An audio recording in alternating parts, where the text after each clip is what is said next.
with regards to Andrew Cogliano's 2-game suspension by the NHL Department of Player Safety, which ended what was the fourth longest consecutive game streak in the NHL. It was for a hit on Adrian Kempe of the LA Kings.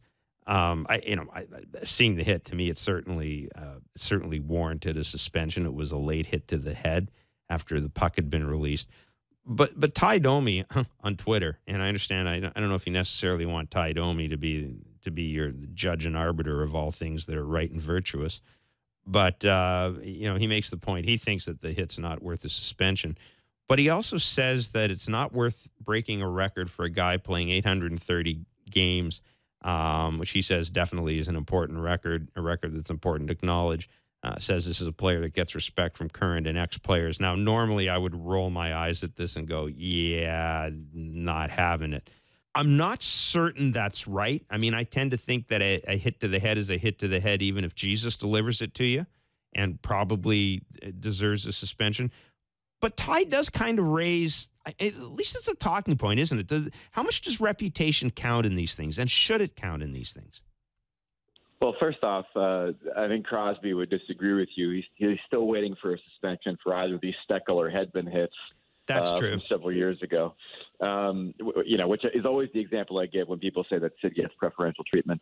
Like you said, when Ty Domi is on your side of a player safety dispute, it's like having Gary Bettman on your side in a labor dispute. It's not a very good feeling. It probably means you're on the wrong side of history. But in this case, it was astounding to see how many people, stood up for Cogliano and said, hey, look, he's never had a suspension before. As far as we know, he's not been on the radar of player safety.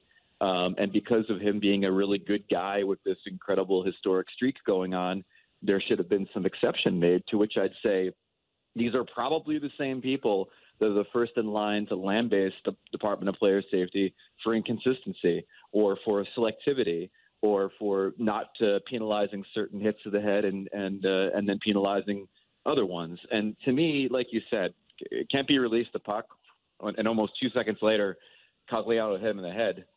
It's kind of a cut and dry suspension, no matter who it is.